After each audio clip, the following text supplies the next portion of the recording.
তো এখন হচ্ছে চাহিদা বিভিন্ন প্রকারের হতে পারে, ঠিক আছে।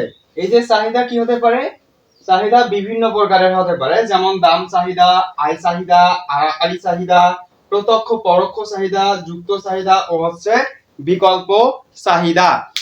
তো এই যে দাম চাহিদা আসলে কি, দাম চাহিদা বলতে কি বোঝায়, অর্থাৎ যে চাহিদা দামের উপর নির্ভর করে। কিসের উপর? দাম চাহিদা হচ্ছে যে চাহিদা দামের উপর নির্ভর করে তাকে বলা হচ্ছে দাম চাহিদা। আয় চাহিদা কি? আয় চাহিদা হচ্ছে যে চাহিদা ব্যক্তির আয়ের উপর নির্ভর করে তাকে আয় চাহিদা বলা হয়। আড়াআড়ি চাহিদা কি? আড়াআড়ি চাহিদা হচ্ছে পরিবর্তক ও পরিপূরক দ্রব্যের উপর যে চাহিদা নির্ভর করে। পরিবর্তক আর পরিপূরক দ্রব্য এটা আমরা পরবর্তীতে বিস্তারিত আলোচনা করব একটু পরে। তো আপাতত জানি যে আড়াআড়ি চাহিদা হচ্ছে যে পরিবর্তক ও পরিপূরক দ্রব্যের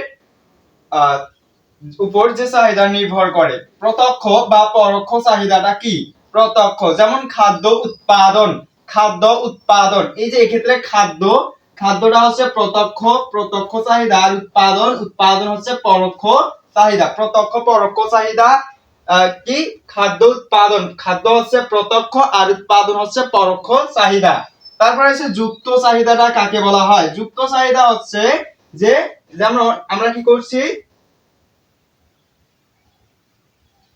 যুক্ত চাহিদা হচ্ছে যে একটা দ্রব্য ভোগের ক্ষেত্রে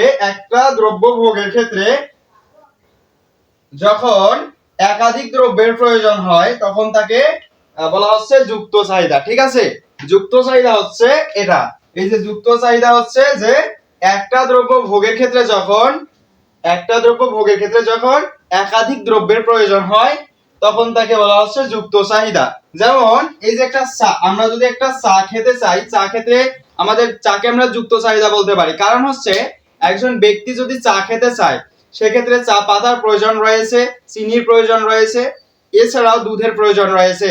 এই জন্য বলা হয়েছে যে যে সকল দ্রব্য গ্রহণ করার ক্ষেত্রে একাধিক দ্রব্যের সংমিশ্রণের প্রয়োজন হয় সেগুলোকে যুক্ত দ্রব্য বলে। যেমন হচ্ছে চা একটা যুক্ত দ্রব্য। আরেকটা হচ্ছে বিকল্প চাহিদা কি? যে একটা দ্রব্য ভোগের মাধ্যমে বা একটা দ্রব্য ভোগের পরিবর্তে আরেকটা দ্রব্য ভোগ করা যায়।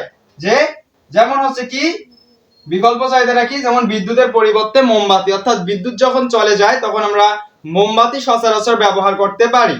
এজন্য বলা হচ্ছে বিকল্প চাহিদাটি হচ্ছে যে একটা দ্রব্যের পরিবর্তে অপর দ্রব্যের ব্যবহারকে আমরা বিকল্প দ্রব্য বলতে পারি বা বিকল্প চাহিদা বলতে পারি। তো এই বিষয়টা আশা করি সবাই বুঝতে পারছো যে চাহিদা বিভিন্ন প্রকারের হয়ে থাকে, যেমন দাম চাহিদা, আয় চাহিদা, আড়াআড়ি চাহিদা, প্রত্যক্ষ পরোক্ষ চাহিদা, বিকল্প চাহিদা, যুক্ত চাহিদা, এছাড়া হচ্ছে আড়াআড়ি চাহিদা, ঠিক আছে। এখন আমরা পরবর্তী যে টপিকটা রয়েছে সেটা